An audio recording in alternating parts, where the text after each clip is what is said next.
Yes. Welcome everybody that's watching on Facebook, and if you're watching our catch up or replay, can you put a little hashtag replay so we feel the love well after we've done our little bit. Tonight we are very lucky to be joined by some of the speakers from Monday. I can't believe Monday's a whole week away, ago, should I say.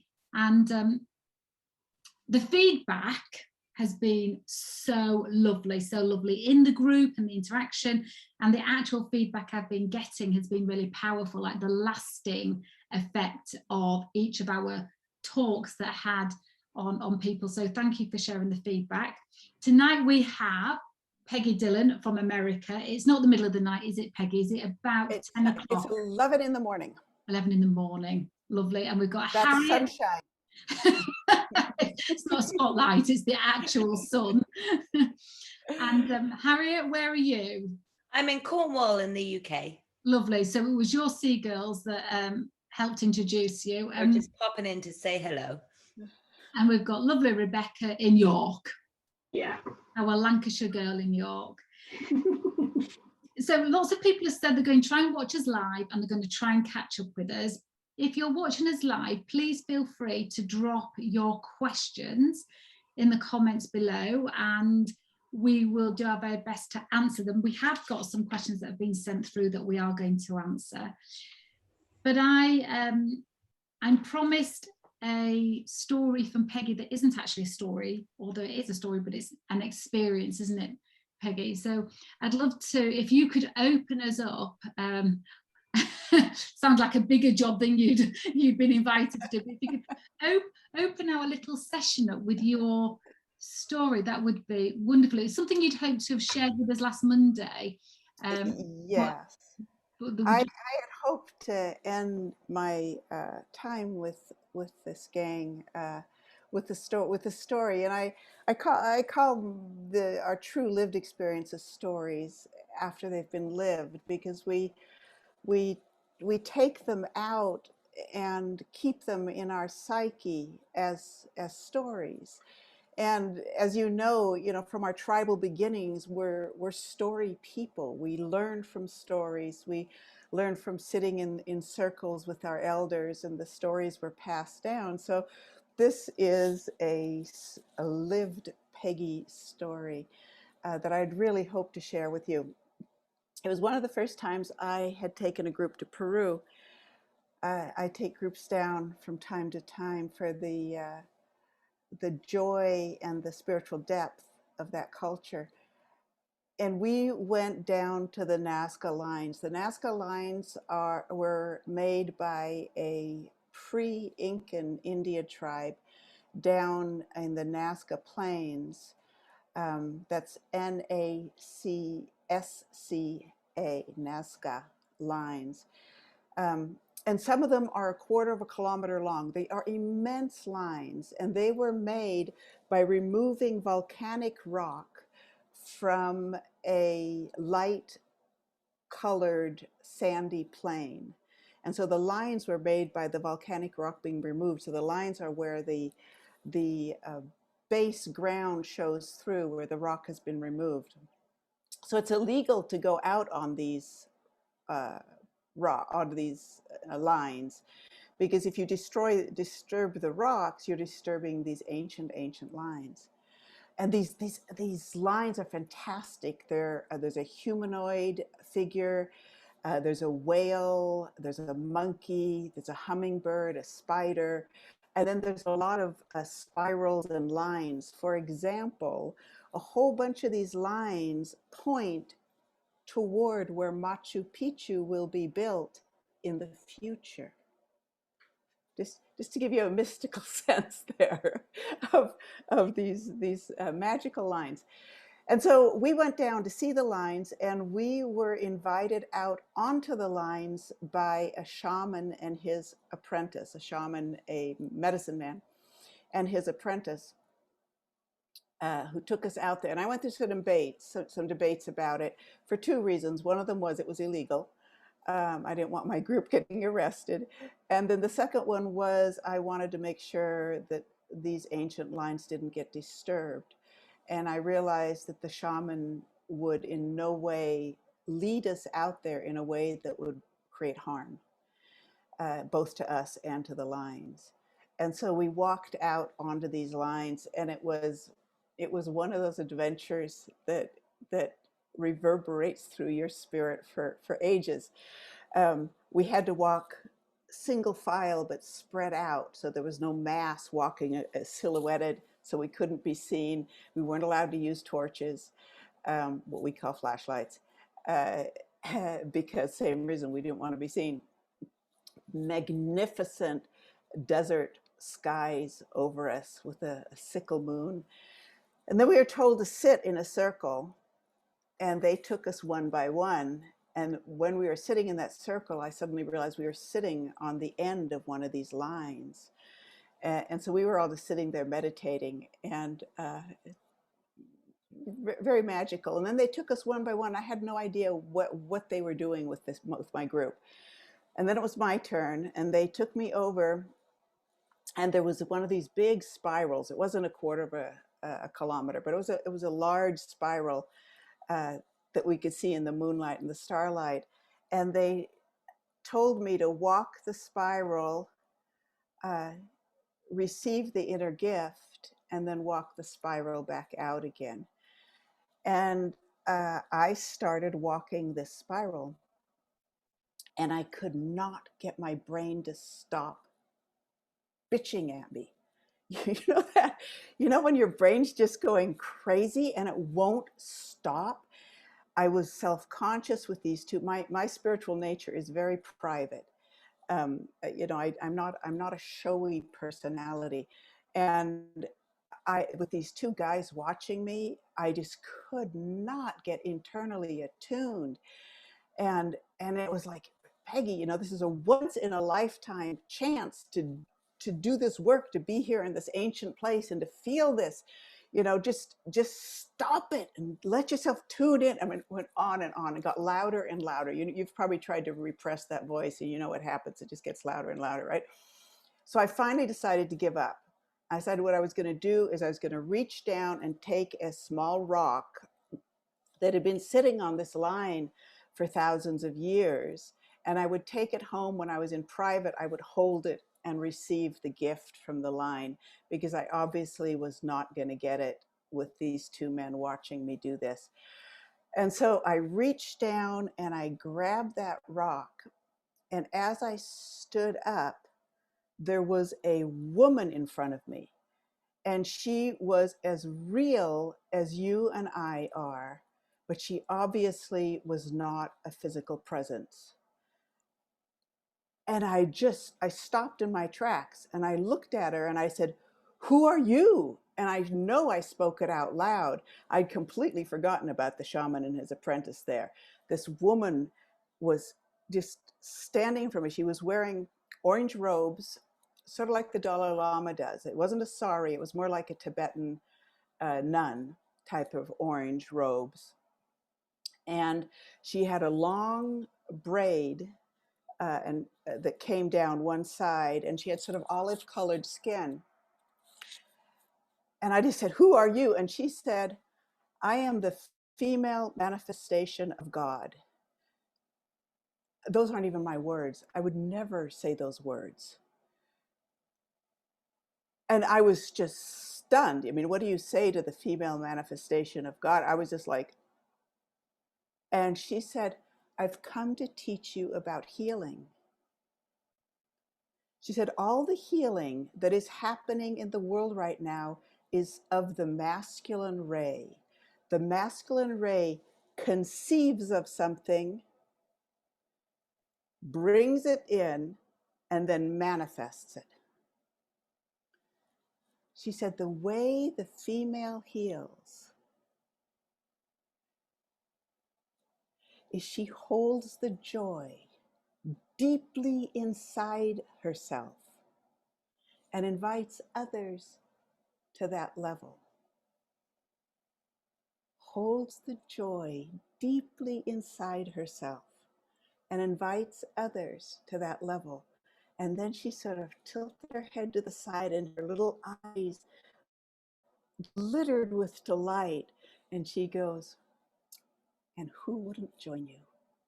And then she just disappeared.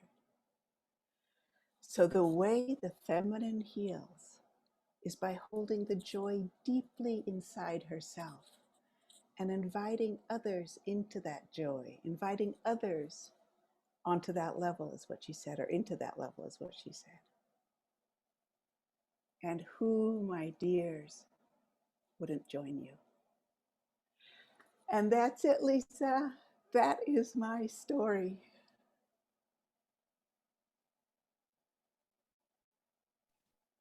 I love that. So in Lisa speak, is that the men do it through their mind and the women do it through their heart? Have I made it way too simple? No, I think that's pretty much it. But it also has to do with the energy. I hate to go back into sexuality like I did with my slides, but if you think of the masculine climax, it's a conceptual thing, builds the energy, and moves it into the world. We pull that energy up, and we go into that joy. Yes. It's an internal action. Yeah. The way the feminine heals is using the energy that way. And how if we gave ourselves that joy, if we did that ourselves, if we knew that that was the objective, was to feel that joy. And we know from the Candace Pert work, and all the other work, that the bodies respond to one another. When you're in joy, other people start feeling it. So I think it's pretty much right. Reside in your heart as a woman. Nourish the heart, nourish the joy. It's quite interesting because that's the bit you unlocked a lot in me. But I, unsurprisingly, was very heady, and I was very close to my dad when I was a child, and not so much the mother figures. And so I was very heart locked down and very much in my head.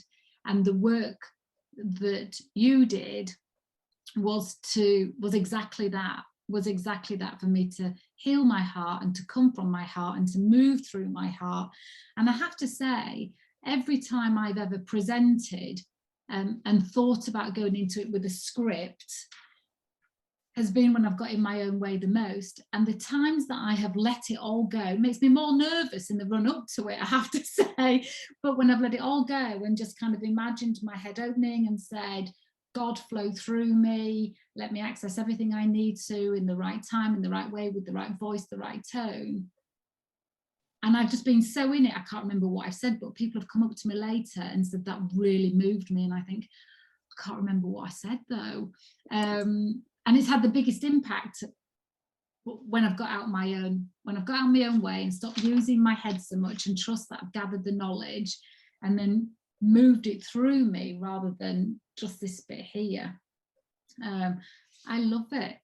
Thank you. Anybody got any questions? I mean, Harriet or Rebecca, or even anybody watching? We have 8 people watching. Lots of people emailed me to say, please tell me it's recorded because I'm not going to be able to see it live. Please tell me it's recorded. We've got 8 people watching. Hello, lovelies. And we've got comments. I mean, Harriet or Rebecca, or even anybody watching. We have 8 people watching. Hang on. I've got my phone here to the right-hand side. So we've got Terry Ann, Miriam, April, Linda, Felicia, Alana, all watching. Now, my first question, so Harriet or Rebecca, have you got any questions following what Peggy's just said? Because I don't want to deprive you just because you're... Or comments, also personal experience, not only questions. Yeah, Harriet. I think, first of all, I would just love to say hi, everybody, and thank you, Peggy, for that beautiful story, and Lisa for providing the space. I know Lisa's always a fan of having a cuppa, so I thought I was in a good space to do that, and being able to start off with that story and that share was just beautiful, Peggy, and I think it will have touched anybody listening. I would love, as somebody, I can really connect to what Lisa was saying. I was somebody that was very in the masculine side, very forceful, very opinionated, still can be at times. I'm practicing. But what are your sort of tangible tips for connecting with that feminine energy, coming out of your head and leading more from your heart?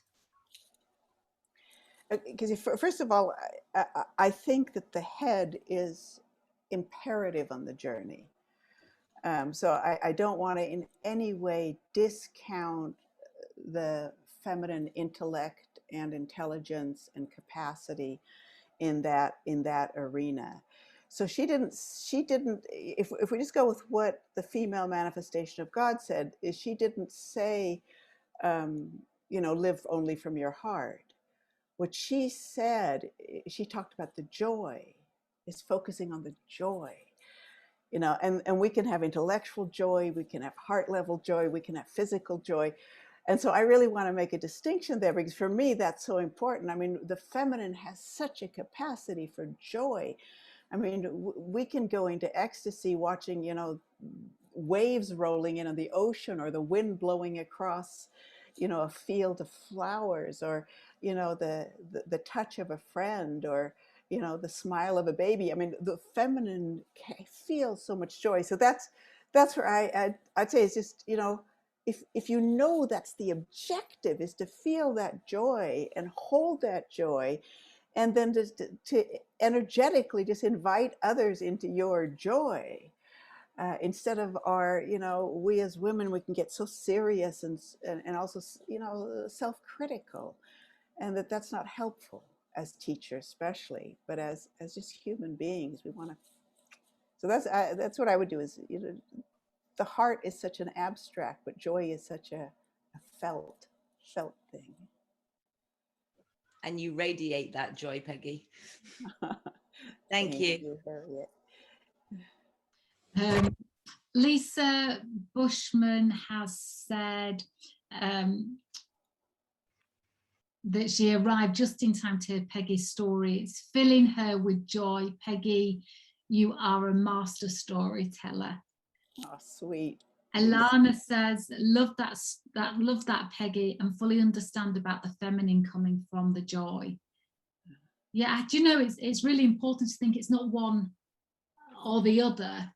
It's to include it. And I think I remember when I was doing sales and I was moving from being based in a hotel, moving up north, and I was going to be based in head office. And the head office at the time was so quiet. The finance director sat at one end and the finance team all on their calculators doing very important stuff. Marketing sat in the middle and the managing director sat at the other end. And I thought, I'm going to have to be quiet like them. How am I going to do any sales if I'm going to have to put my personality in a box? And a really beautiful friend said to me, perhaps the gift is not them to you, but you to them, that you'll give them permission to love what they do and express it and be all of yourself. And if you're too loud, then they'll find somewhere else for you to work, but don't diminish who you are for the space. So the just checking. So when you see me looking to the right, it's where my phone is with where I can see the questions, because we don't get to see it on the Zoom screen. So the first question actually comes from Linda Hewick, and Linda is she's one of the founder members of the Be Unstoppable Club. She was one of the first to buy a ticket to the Stand in Your Light event, and I think she was one of the first to be on the screen at the beginning, and she was definitely the last one on the screen at the end. So but I love her question, which is, hang on, glasses.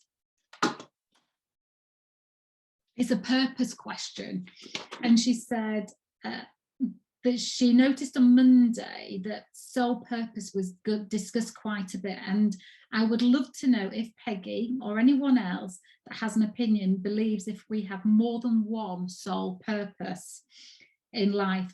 Background to this is I knew from a very, very young age that adoption was what I was destined to do. It was my sole purpose. I felt it. I knew that it was. However, my son is now 21. And I feel there must be something more now. Wonder, can I have a second soul purpose? Peggy. Okay, I can start this one off. Yes, in you know, in a real short thing, it's yes. You can definitely have a more than one sole purpose. As a matter of fact, most of us do. Um, uh, and so, if you're looking for what that might be, one way to do it is to ask yourself, if God gave you the ability to change something about the world, what would you change? And so what immediately will come to mind, you know, I would get rid of child abuse, or I would work to get rid of pollution, or I would, you know, work on getting certain African nations out of poverty. Whatever that is, if God gave you the ability to do something, what would you do? That it'll just pop into your mind. That's what, if I could put my energy toward one thing, it would be that. And that is God's little whisper in your ear. That's what I'd like you to work on.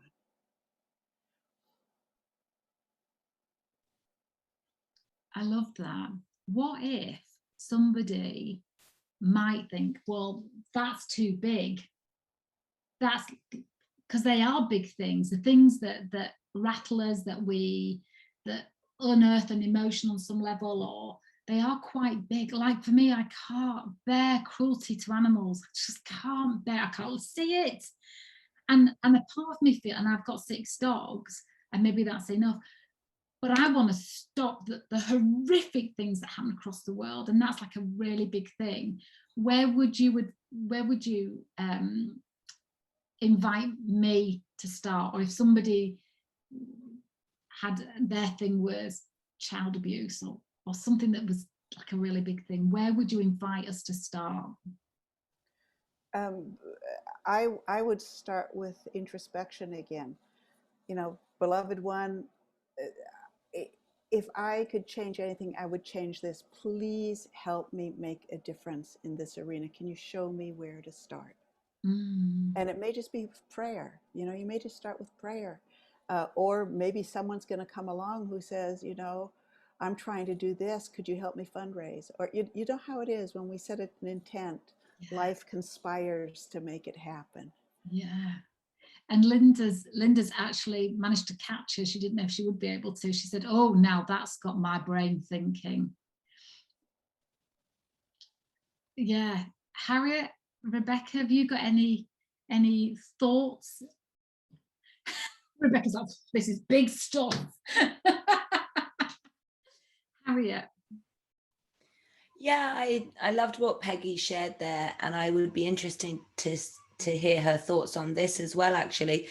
For me, I think purpose can be an interesting word anyway for a lot of people, only because of how used it is in the industry, and that sort of idea of I need to find my purpose. And I think people can get very sort of pressured and overwhelmed by finding this thing they have to do.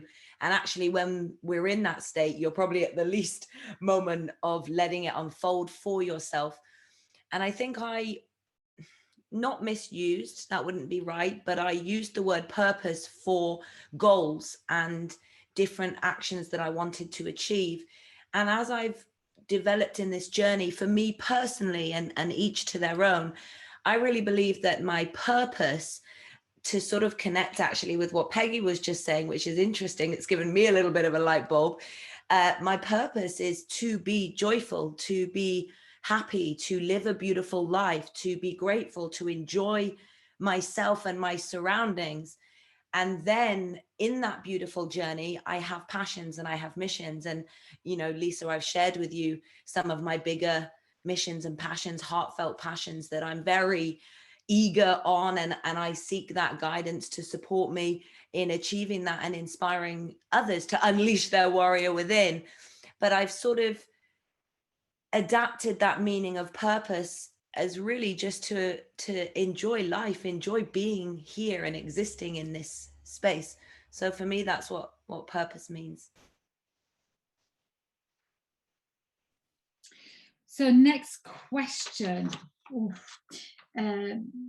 Maybe Harriet can start us off with this then.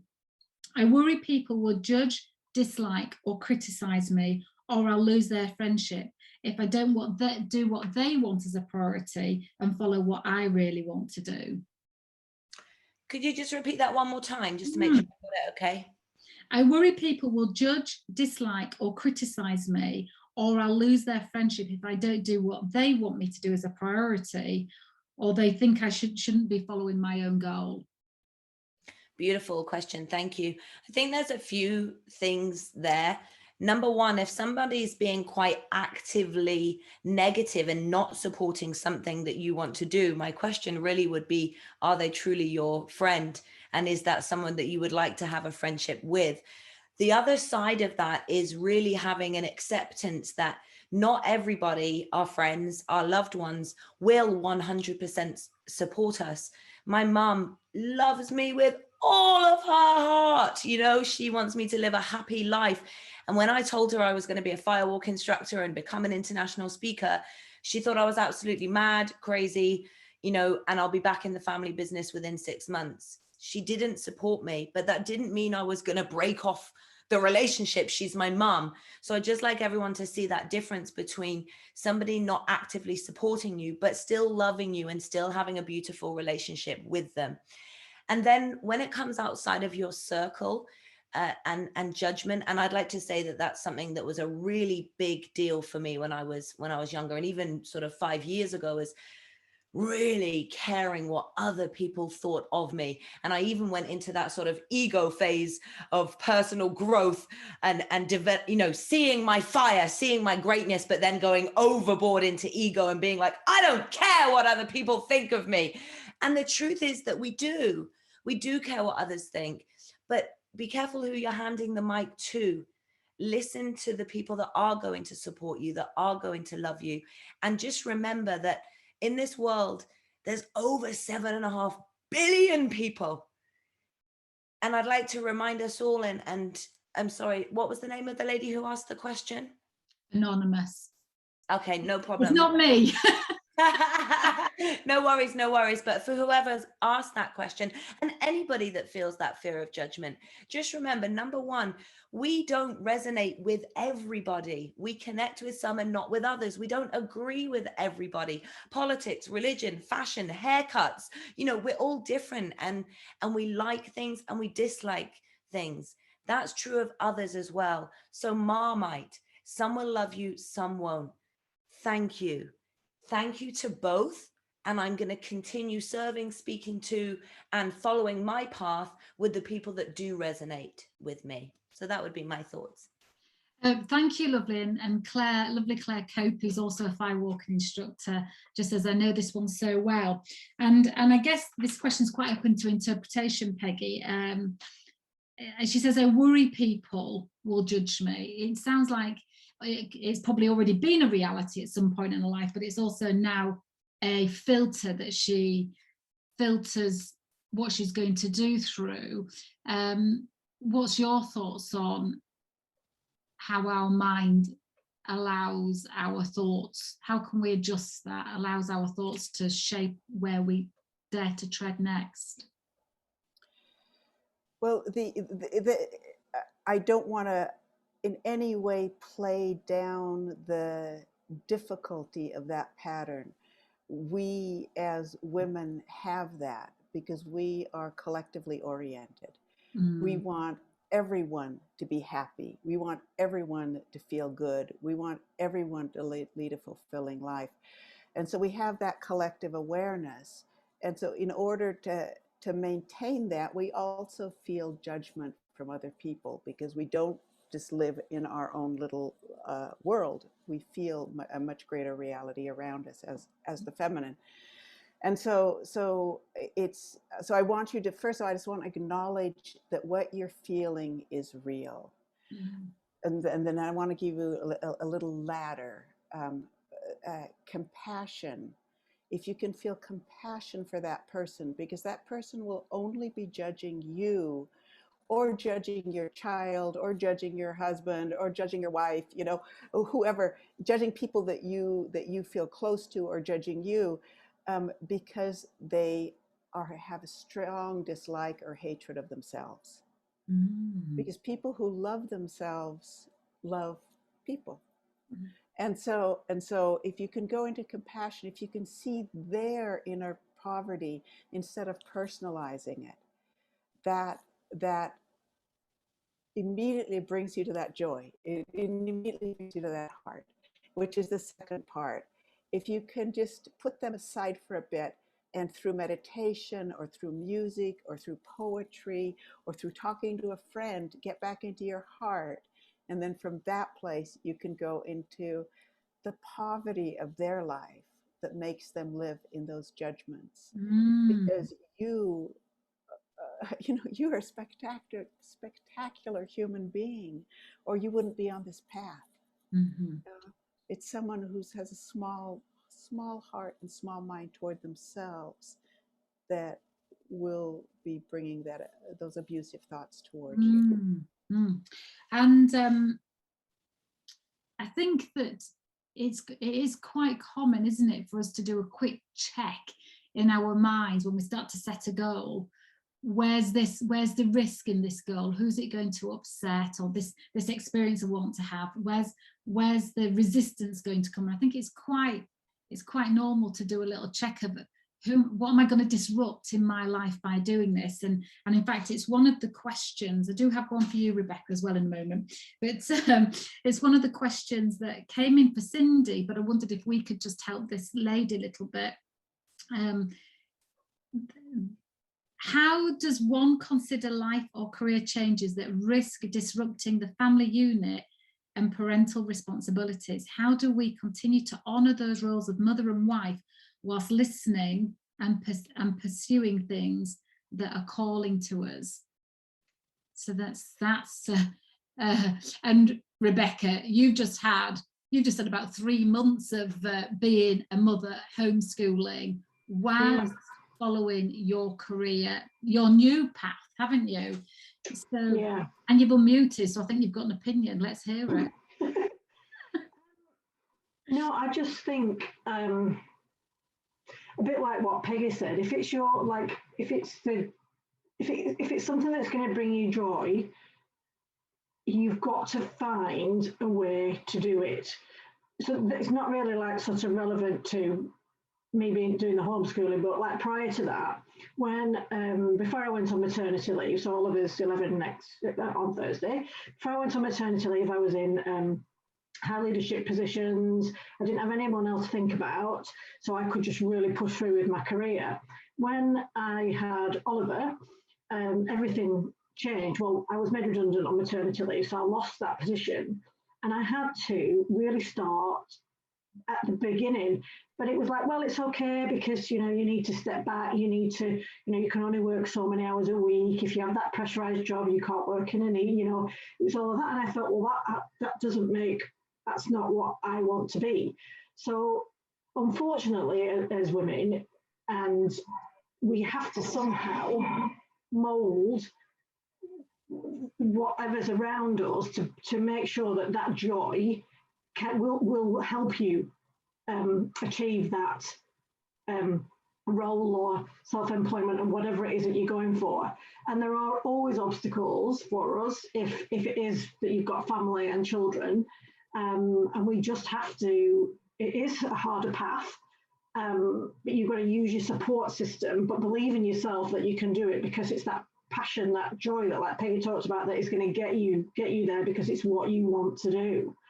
And I think that would be, sort of my advice, really. Don't let whatever's going on around you stop you from doing it. You might have to alter the path slightly to get there, or wait a little bit for a phase to pass of age of children or whatever, but don't give up on it. Keep going, lay the foundations so that you can revisit it. Keep going, do some training while you're working your way to it. And I think that would be, just don't give up. And I found it so frustrating from January. I'd been self-employed and really worked up my business, really worked hard just before Christmas. And then to be found, actually I can't work because I've got a homeschool. And there was absolutely no support, that I had to support him being at home. And that was really difficult. And yeah, so I worked at night. It wasn't ideal, it wasn't great, but now at the other side of it, I'm still working. I've got my joy coming from what the work that I do.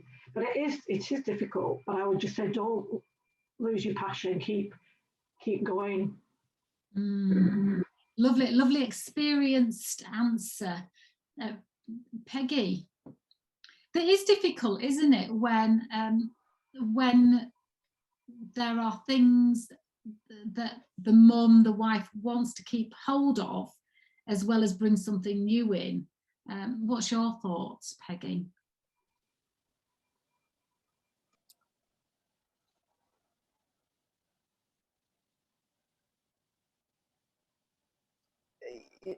Life, as I said before, in a sort of a different context, but life is challenging. Life is challenging if you're not fulfilling your dreams, and life is challenging if you are fulfilling your dreams. So choose your challenge. Oh, I love that. Yeah, because it's going to be challenging either way. And if you're saying, well, I can't go for my dreams because of A, B, C, D, those are frequently just excuses, because achieving the dream seems frightening. And so again, I'd say, and I loved what Rebecca said, is, if you can't be doing it right now, then start laying the foundations for doing it in the future. Whether they're internal foundations of building the internal stamina, or the skills, or whether they're external foundations, they're just fabulous. So, and of course, use the tools, visualize it, energize it, pray for it, direct your chi toward it. Use the tools, and eventually you'll be living it. So Harriet just went to go and get a battery charger. It's so important, isn't it? I'm always talking about action alone gets the very average results, but action with intention is where the magic grows. And I think we can get so caught up in putting the physical building blocks in place, and we forget that the wonder of visualizing and putting ourselves in it and moving our energy towards it is actually the bit that brings it towards us easier. I think easier, that's what I tell myself, easier and faster. But I think we often get caught up in not having enough information on the how.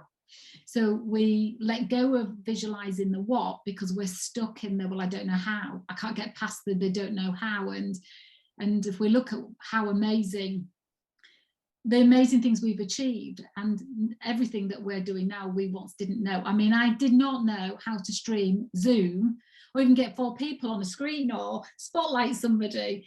But in the process of having to do it because I had an outcome that I wanted, you learn how to do it as you go along. And we find a path, don't we? Find a way, and we find having those open and honest conversations with people that are part of the processes, but also sharing from the heart. That we've got Karen Redpath that says, hi beautiful women, just managed to join you now. So I know you've got to go soon, Peggy. I'll bring Peggy a question that's for all of us, and then we've got some social media questions for Rebecca. Rebecca's a Sunday name, Becca's a midweek name. Yes, right. 2. One is, and I see this a lot, and it was a question that came up actually live on the day, which is, I don't know if I want my goal to be small. So I think I've got a small goal, and I don't know if it's that I want it to be small or whether I'm afraid, and so therefore I've made it small.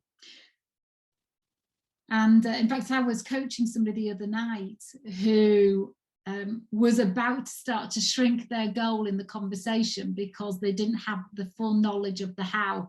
And I said to him, well, before you start thinking shrinking your goal is one of the options we're going to be discussing, it's not. And he went, how did you know I was thinking that? Because I think it's just a really common thing that people do is, I only know how to do this, this and this, so I need to create a goal that is in alignment with that. But all that I think that is forecasting.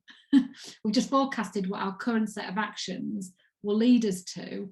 And so what tips or what insight or wisdom have you got? I'll start with Peggy, that you've got, that people can understand whether they've shrunk the goal out of fear or actually that is exactly what they want.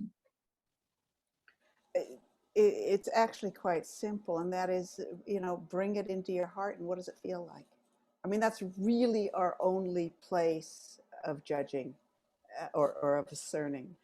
You just bring it into your heart, you feel your goal, and if your whole system, body, mind, heart, and soul goes, yeah, then you do it. And it may just be the first step. I mean, it will be, whether it's a big goal or a small goal, it will be the first step. We don't stop. We don't achieve our goal and then stop, die or something. We keep moving. So that's the only place to go. Just you go inside, and if your system goes, no, you're selling yourself short, that doesn't feel right, then just be open to getting where your soul wants to go with you. Putting more light. What if I was to see more of this picture, what would be there? If I had the courage just to peek around the corner or into the corner, what would be there? I think, and that's that method that you've just said about going into the heart. And if your system goes, I use it for every decision, and also whether something's true or false for me, or whether I'm telling myself the truth or something false. I check in with myself, and if there's restriction, I know it's not true. Harriet, what's your thoughts about us shrinking goals or not, or that is exactly as we want it, or whether it's fear? I think Peggy worded it beautifully, so I'm not going to try and reiterate it in a different way. I would possibly suggest, and again, go into your heart and ask yourself why you asked that question to us. Because if you've brought it up and you're considering, I would say that's your internal nudge, that's your small goal. And that doesn't mean it's not a beautiful place to start and to get going. And you don't need to know exactly what that bigger thing is right now. I would start letting it unfold. And as Peggy shared, drop into yourself. I love the action of the there, drop in, connect with yourself and confirm your truth in your heart. But I think the fact you've asked that question is very suggestive. Lovely, thank you. Becca? Yeah, I just wanted to say that I think that it's also okay to acknowledge that you want to change your goals from being huge to smaller. If, like what Peggy said, it brings you joy. Because I know when I had huge goals, and I went for them big time, and I wanted those big goals. That's what gave me the joy.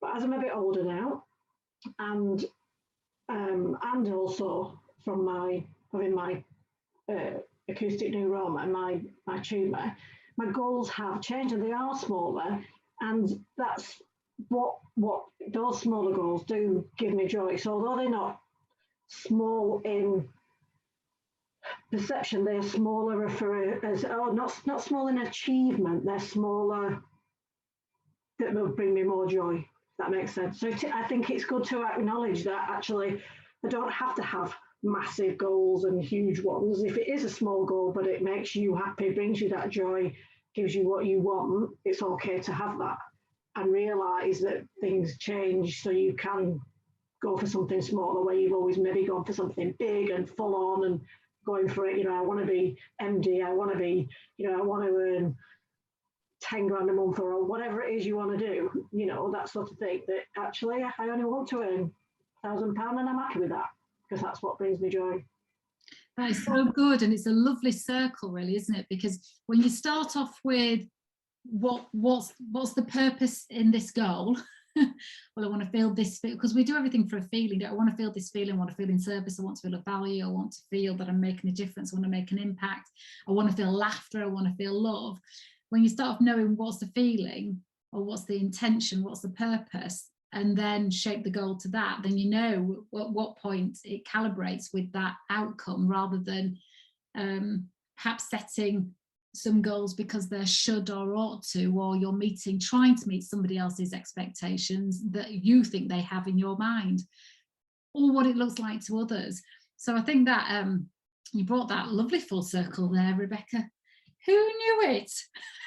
This self-development world has got your name on it all. Well, you know, I might do social media now, but the leadership world was there with me before. It was. You brought it with you into your social media. So the last kind of coachy type question is, where is it? How can I process a devastating setback? So I'm moving forward and something happens, it's a big block and it's a big setback. How can I process it rather than being stuck in it? Harriet, you go first. I was automatically waiting for Peggy there. See, don't make assumptions. For me, I think, especially with the words used there, I would go, I'm a big believer that there is no external guidance that replaces the internal guidance and connection that we have. But I'm also a firm believer that at some points in this physical existence, we need that external support.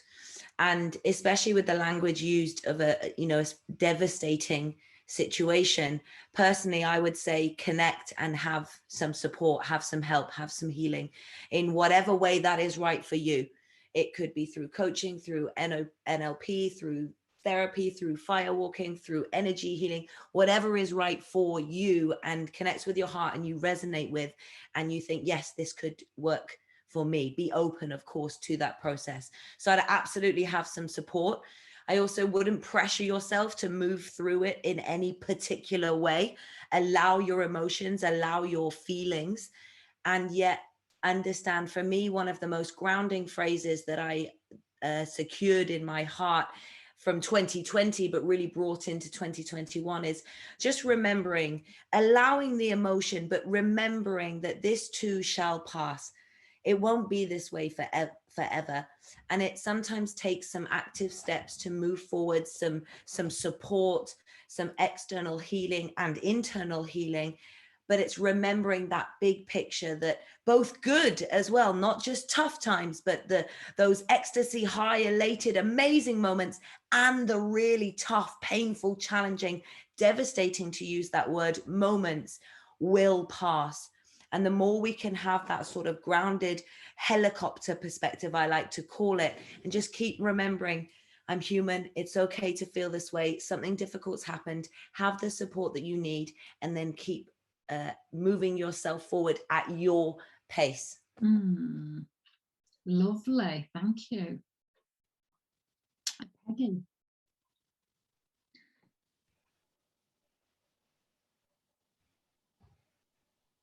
Did you want me to respond to, Lisa?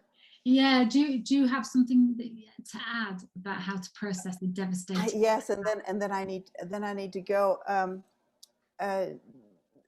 So 13 years ago, I was getting ready to teach a seminar up in Scotland. As it was the opening evening, when I got a call from my daughter that my son had fallen or been in a catastrophic accident and had been paralyzed. And I immediately, of course, canceled the workshop and I flew home. And so this is one of those situations, you know, where there is a catastrophic, unhealable, unchangeable situation. And what I did, and this may be helpful for you that may be dealing with this, is I just went into prayer. And so prayer is the putting the human perceptions on hold, the human dialogue about a situation on hold, and connecting to the eternal, beautiful aspect of life or of grace. And so I was sitting next to Aaron. Aaron had come out of surgery, permanently paralyzed, which also went completely against all my belief structures, which are, you change things, you know. Nope, he's 2 inches of his spinal cord is gone. He's got metal rods in there now. This is it. And he was in the ICU, all these machines beeping and, you know, monitors moving and all this stuff happening. And I just had my hand up on his bed. His bed was at an angle, the top part an angle, because he also had his lungs collapse. And so my hand was up on his bed, and it was, of course, it was dark in the room, and I was just praying, and I was like, Infinite, give me some clarity. Give me some clarity. You know, this beautiful boy, the snowboarder, the skateboarder, the you know, kid full of life, paralyzed. And so I'm just, you know, open to seeing, And Aaron, he calls me Peggy, Aaron flops his hands. So he's in this state of deep, both being drugged and, of course, having all this trauma to his body. He flops his hand onto my hand and he goes, Peggy. And I go, yeah, Aaron? And he goes, if this brings hope and faith to others, it will be worth it. And then he just goes off again. So, and the reason I wanted to tell you the story in this moment is because that voice came from Aaron at this point, but the voice could come through the flight of a bird or an insight or a dream or the call of a friend or an opening of a book, but you just stay open to clarity. And then that, okay. I still don't understand why Aaron's journey had to have this hardship, but what I do know is what it's leading towards, is his desire to create hope and faith in others. Oh, and hope is everything. Who are we without hope? Hope is everything. And sometimes it's all that some people have got is hope.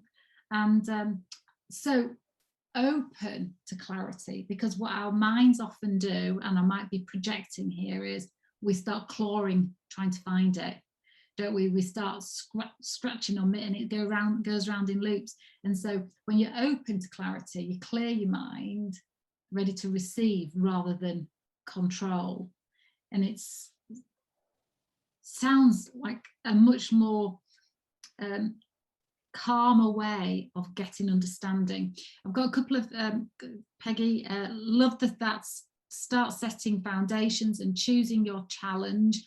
Either life is challenging, so helpful. Thank you both. Food for thought. I think, it's Felicia that asked the question, and Felicia says, love that, Peggy, open to clarity. So I know you've got to go. Thank you so much. Oh, I feel that like was so lovely meeting Harriet and Rebecca too, because I couldn't join in due to the time difference. It's so lovely to hear both of you. And I'm going to have to tune in to get Rebecca's input on the next piece, which I need. Lovely. Thank you so much, Peggy, and I thank you from all of our participants as well. Thank you. Love you, Lisa. Bye-bye. Love you. Great to connect, Peggy. Bye, Peggy. Yeah. We're still streaming live before we start talking about Peggy behind the back, about how marvelous she is, how wonderful she is. I feel like we've just had $1 million worth of counselling, healing, mentoring. And even the dog came. Lots of people are saying, thanks, Peggy, thanks, Peggy. Oh, lovely. Lisa, can I just add about that, that devastating moment? Because when I think, like what Harriet said, it's been it's within us, but it's been open to talk about it. Like when I was diagnosed with my acoustic neuroma, I didn't think anything could ever happen to me. I really didn't think that something like that could, stop me in my tracks. But it's not visible, so nobody, you can't see it. Nobody can see it. I don't look any different. Yeah, it really, really totally changed how I could do everything. With my fatigue and lots of different things, and it can't be removed, but it can be. It's just too invasive. Yeah, to remove. So I think very much talk about it, acknowledge it, find the right people. Because I ignored it for many years, pretended it wasn't even there because no one could see it or anything, and that's not a good thing to do because it sets you back. So, and when I eventually found the right people to talk to, it really, really helped. So I think whatever devastating things you're going through, it's find the right people to talk to and get the proper support in whatever it is that you need. And it's about not denying it, isn't it? Not denying absolutely. it and not trying to say, well, I just need to pull my big girl pants up and get on with it. It's about, I've got something to navigate around here. And also accept that it has an impact on how you feel emotionally and why me. And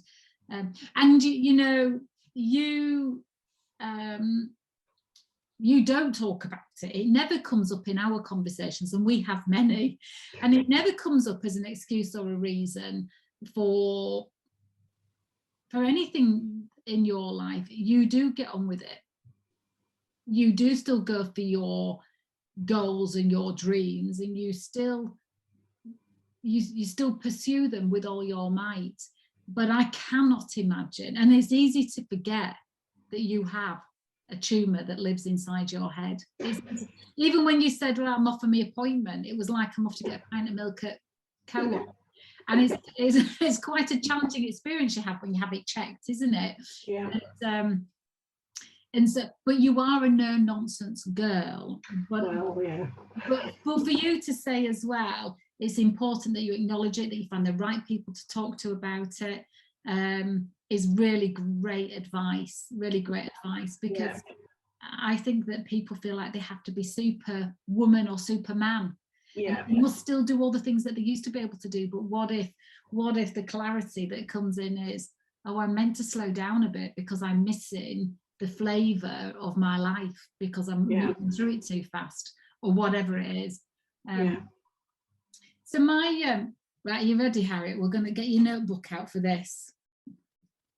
We've got 2 social media questions, and first one is about social media groups, and I can't lie, I was rather delighted to see it myself and need all the wisdom I can get. Now, I got my Be Unstoppable group, and I absolutely love it, but I'm doing it all quite blindly from the heart. But we've got some entrepreneurs within the Standing Your Light group, and one of the questions is, what's the best way to run a group? So if somebody's self-employed, maybe they're an artist, maybe they're a counsellor, maybe they're a spiritual person, and maybe they're a coach or a massage monsieur. And I've made them sound like a man in French. Anyway, what's the best way to run a group? What are 2 or 3 principles that, if we bear them in mind, we'll be all right with your wisdom? Okay, well, I think first of all is establish why you want to have the group, because they are a lot of work. And for people to invest and be in a group, people want to see something within that group that is not on your normal either Facebook platform or LinkedIn. People want to see something that's different. So you need to establish why you want that group, first of all. Is it because you want to build a separate community and you want to be able to talk to those people in the community separately? Like this group's about the International Women's Day and everything, standing your light, everything that works around it. So that is the reason to do it. And then think about who you want to be in that group. And how you want to manage it. You know, it was a bit like when I did my talk, it says establishing how much time you've got. You know, so if you're, I've got time in the morning, a little bit in an afternoon and an evening, you know, show up at those times within your group. If you've only ever got time in an evening, tell your group that it will be, things will be posted in the evening to check in an evening, because people are in lots of groups, lots and lots and lots of groups. So they need to know when you're going to be present and when it's going to be active. But so be consistent. But I think it's really about why you want to run that group, and then make it that community. No matter what you do, it doesn't matter, you know, whether you know, you're a painter and decorator and you want to share your skills of how to pick colours for a room, or if you're a yoga teacher and you want to show, you know, what certain exercise, you know, the positions can help at different times of day and for different things. It's about having that strategy to show those people in the group that they are getting value from being in it. And that by showing up and committing and coming to that group, you as the group facilitator are giving them value so that they want to be there. I would really say that if you don't feel that you want to be daily present or create that kind of environment, you don't have to do them. They're not a necessity on social media. If you've got to want to do it, and there's got to be a goal from it in that group. Yeah, it does make sense, and I do love my group. I have to say, when I set it up in August, it felt like an inspired thing. I just did it, and it's got 499 members. I wonder who the 500th member will be. But if I'm really honest, not everybody's active in it, and they might not even know that they're in it, because I did invite people and they did accept. And so there is a really active group that I tend to find myself creating material for them. Yeah, go on, you've got something to say. So that just made me just think now, don't invite people. What to do is, so if we talk about Facebook, on your normal Facebook page, talk about this exclusive club, this group that you've got where content will be shared differently, and then they can request to join. Because if you invite people are generally nice, we like you, we're part of it, so I'll join because Lisa's invited me, or whoever's invited me. But if it's an option to learn more, discover more, be part of something more, people are more likely to be committed to it and show up if they've requested to be part of it, because they've read about it. If you do a really good description about what the group's all about. So that if you're going to start a new group, because that's the thing, is you might have 500 people in there, but if only 10 are active, really there's no point having that 500. And it's also not about numbers. You don't have to have 500 if you only have 10, and those 10 people are active. You get things, everybody within that group gets something, then that's the value. That is so true.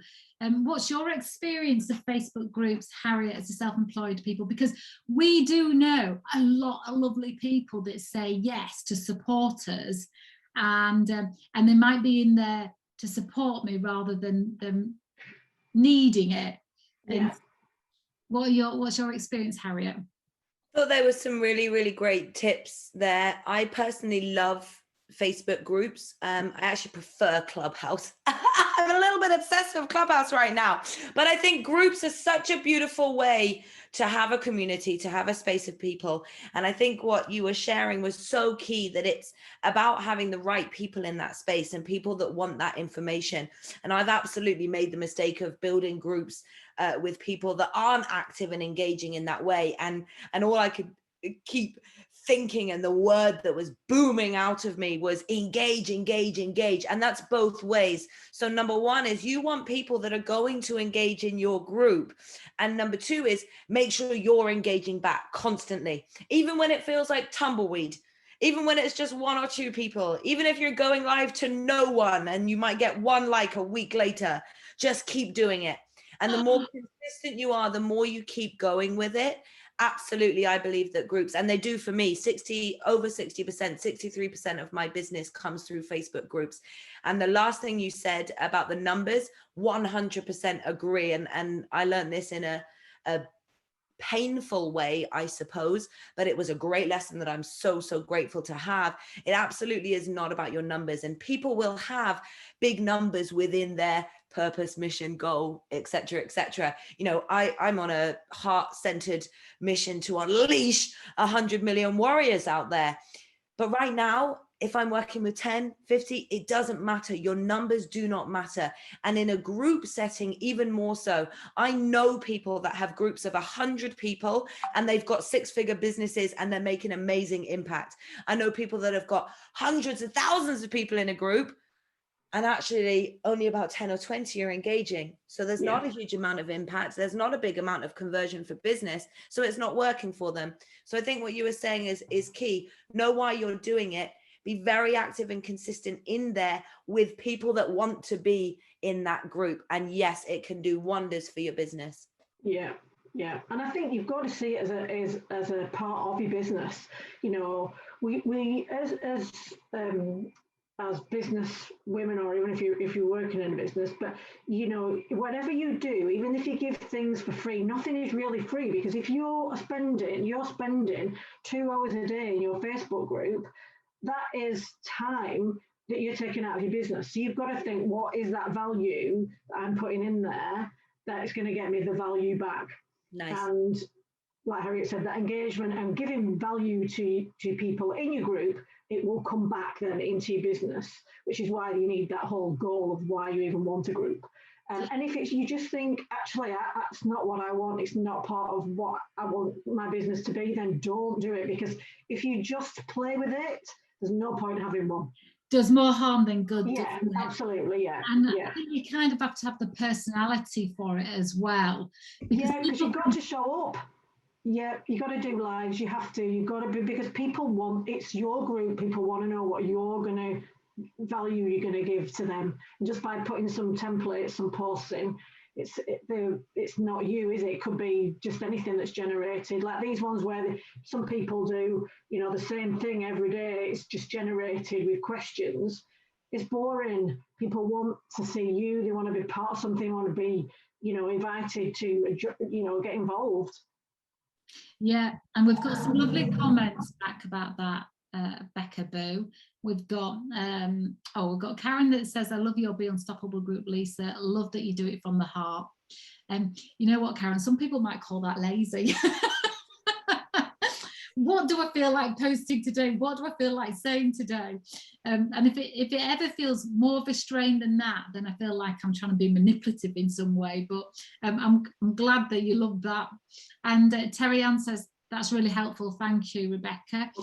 And Karen says, that was really helpful. Thank you. And also Karen says, quality over quantity. Oh, yeah. And I think you've just both of you have just really helped me and others there with that. It doesn't matter how many people you've got in the group, whether it's 10, 20 or 200, it's about, are they engaging? It's across everything. You know, if people go, I want 1,000 followers on Instagram. Well, you know, why do you need 1,000? If you've got 50 or, you know, 400, if that 400 are engaging with you, they are, you know, liking and commenting and getting involved, you don't need 1,000. Its numbers is all the same on any of the platforms. It's not about your numbers. It's about who's engaging with you, who's you know, getting involved with your community. Yeah. And Linda says, Rebecca, that's so true. I will be having a sort out of groups for sure. And you know, it's interesting that when I see people joining my groups and I see how many groups are in, and they're in 50 or 60 groups, and they go, 50 or 60 groups, they won't have time for this group. And I looked at myself and I was in 90 groups. I thought, that is ridiculous. There is no way I'm in 90 groups. No, no. And so I went through it, and there were like people's hen parties, those kind of groups. But I knew that I had a judgment of how many groups other people were in, about how much time they'd have for this group.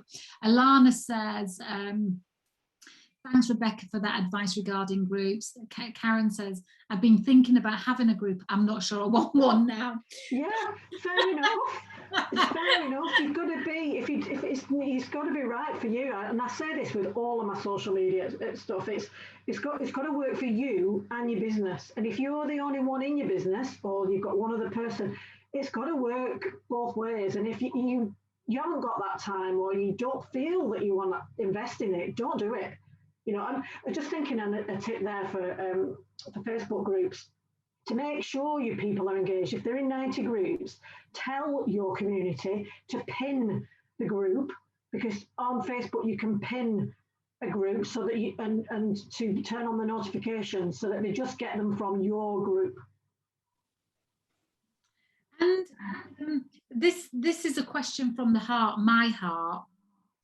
We're going to be finishing in a couple of minutes.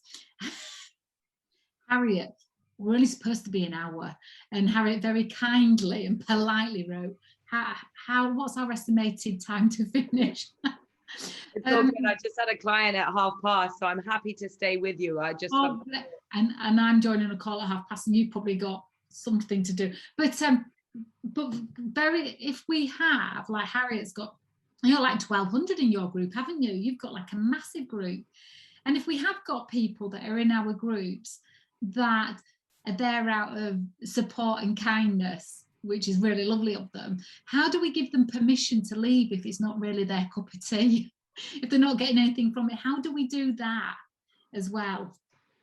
Well, I'll put you on the spot. Yeah, but I would probably say that if they're not, you probably don't need to give them permission to leave, because they're not there. Do you know what I mean? Like you said, you looked and you're part of 90 groups that you didn't really know. So you're actually not, if somebody said, for instance, you put a post in your group and said, look, if this doesn't resonate with you, don't be offended if you want to leave. If they're looking and they're active, if they're about in your group, they are silently listening. So it's a difficult one. I think people now naturally just do come out of groups when they realise that they don't want to be there. Otherwise, they're not there. Does that make sense? Yeah, I'm not going to see it anyway. Otherwise, I'm not going to see it anyway.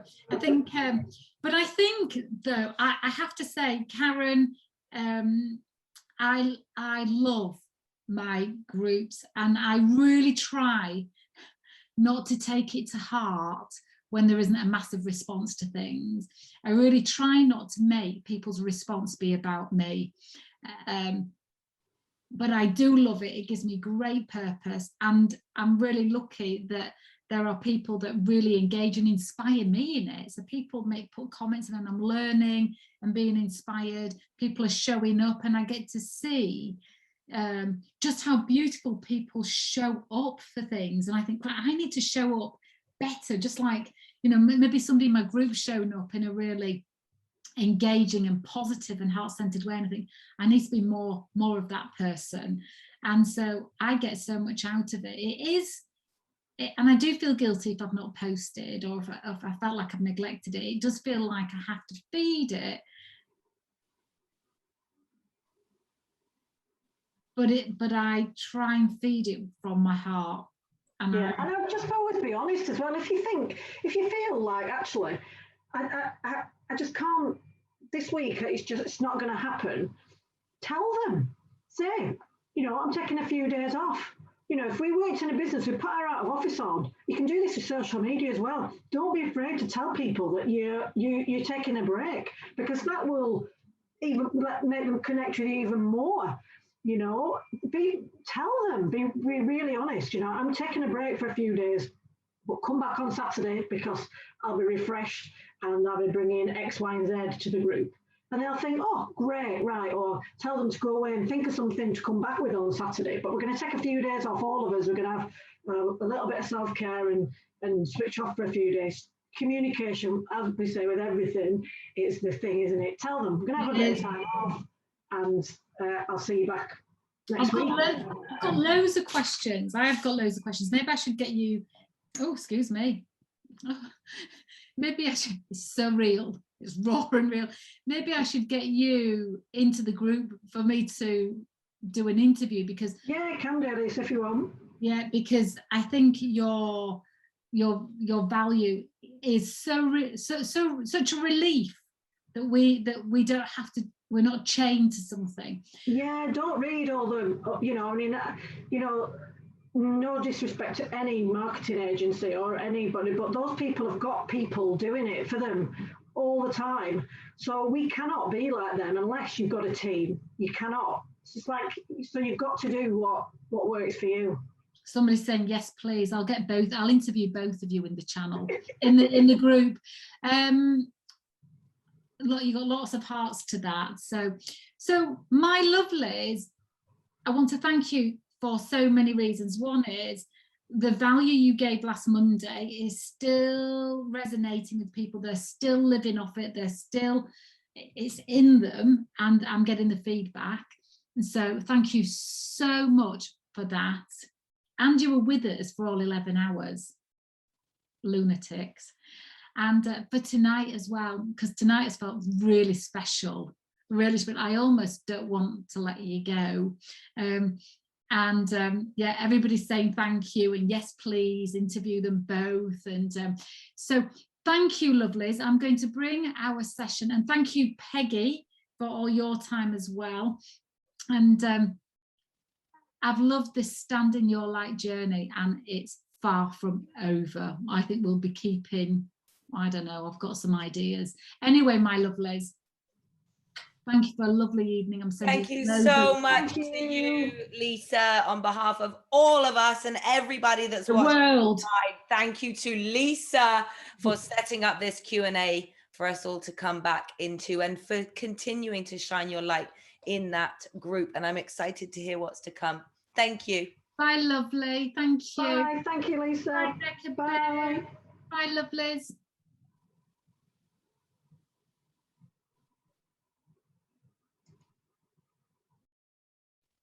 Well, lovelies, thank you all for all your lovely comments. Oh, Miriam, Felicia, April, thank you all for your thank yous.